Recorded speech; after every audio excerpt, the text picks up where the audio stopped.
I'm Logan Crawford, and right now on Spotlight, we are speaking with Dr. Stephen Peterson about his amazing book, T28, How Charlie, his great-great-grandfather, and Supermax Saved the World.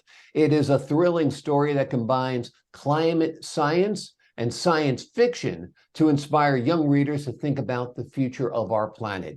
We'll delve into the plot of the book, the characters, the underlying message about the urgent need to address climate change. We're delighted to have Dr. Peterson join us here today on Spotlight. Thank the team at Authors Reputation Press for helping us put the doctor in the spotlight today, and ask viewers like you to support writers like him by subscribing to our channel. Doctor, thank you so much for being on our show today.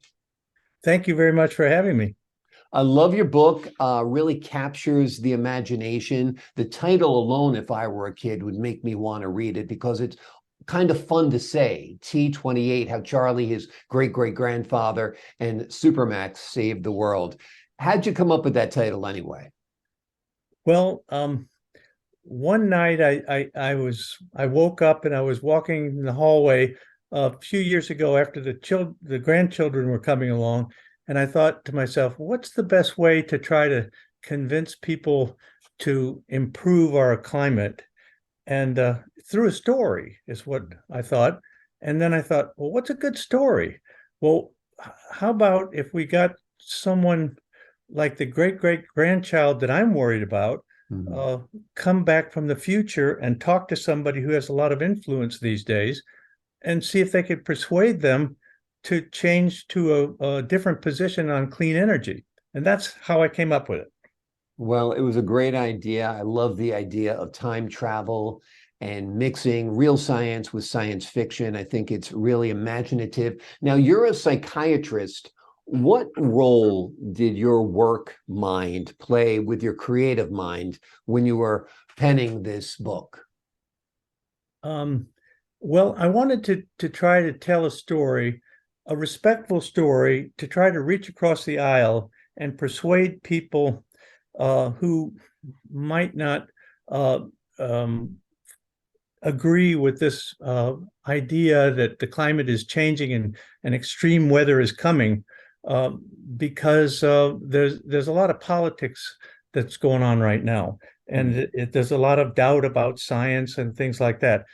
This actually has been going on for many years, and I wanted to try to see if I could reach across the aisle and with a story, and actually, if I wrote it to children who are trying to learn more about these kind of things, and if their parents were reading it, well, both of them would start to have a discussion about it. That's really what I wanted to do.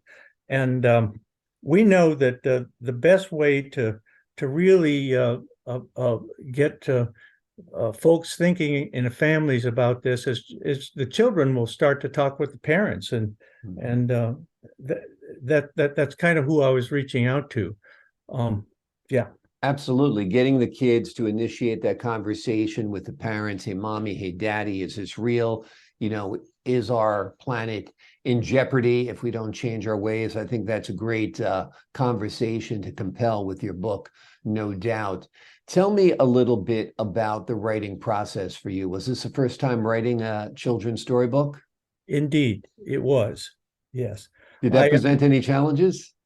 Well, actually, it was a lot more work than I thought, but I kind of wanted to tell the story, and I had some suggestions from a couple friends at church and so forth. And actually, another fellow helped me with some of the phrasing and things. He kind of a co-author. And he helped me with the first edition of it, which is a different one than this one. But then I went to Author Reputation Press, and they helped me redo it in a much more lively way. Right. Beautiful pictures and things like that. And even little babies like to look at the pictures. I've given this book to some of my friends, and they have little babies, and the babies like to look at the pictures. That's wonderful. That's wonderful. What was the reaction of your own grandchildren when they saw Grandpa had written this book? Oh, they loved it. And so did my children and my grandchildren. It was fabulous. Yeah, they were the ones who were the inspiration for me. My grandchildren, when they were coming along, I thought, I've got to do something to try to do what I can to help. And I know that if we all start working together, we can really make a difference.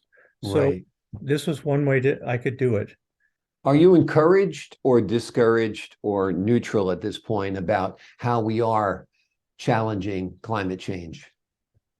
I'm very encouraged. Mhm. I know that if people get involved, I'm involved with a group of over 750 psychiatrists right now called the Climate Psychiatry Alliance. We've Mhm. we've grown from in the last 5 years from a few to 750, and I'm on the steering committee. I've become very, very impressed at how much we can do. And I started studying about it 6 years ago, and I got alarmed. And then I started working with the Climate Psychiatry Alliance and other organizations. And now I know that we have a real chance to make this world a beautiful world for all of our children and grandchildren if we just get to work at it and be serious about it. Um, Abs- even Absolutely. It's often said that children are the future. So I guess that's why you decided to target the young audience with this book. That's true, they are. And now, a new study has come out from Yale that said that 2/3 of Americans are really are worried about climate change, moderately worried about climate change. Well, that means that we've really moved the needle.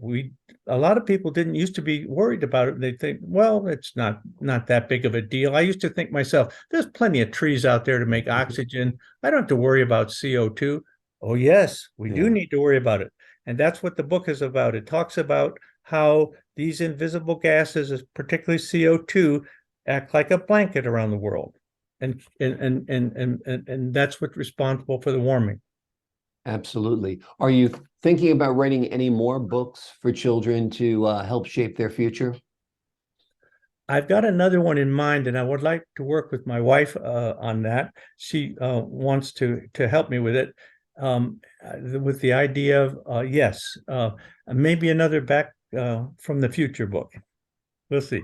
Great, great. Well, I love the science fiction twist to your book, so I think that would be a great component in your newest book. Have you visualized this as a movie or a series at all for children? I remember years ago we had Captain Planet, if you recall that series, and there hasn't been much in between when it comes to climate change and children. That's the only one I can remember.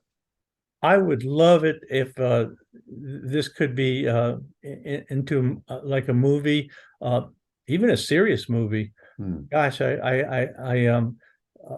even an adult movie for Yeah. that matter, because it's a kind of intriguing story about a super computer robot that happens to be so smart. It's the smartest robot computer in the world that could figure out how to do time travel.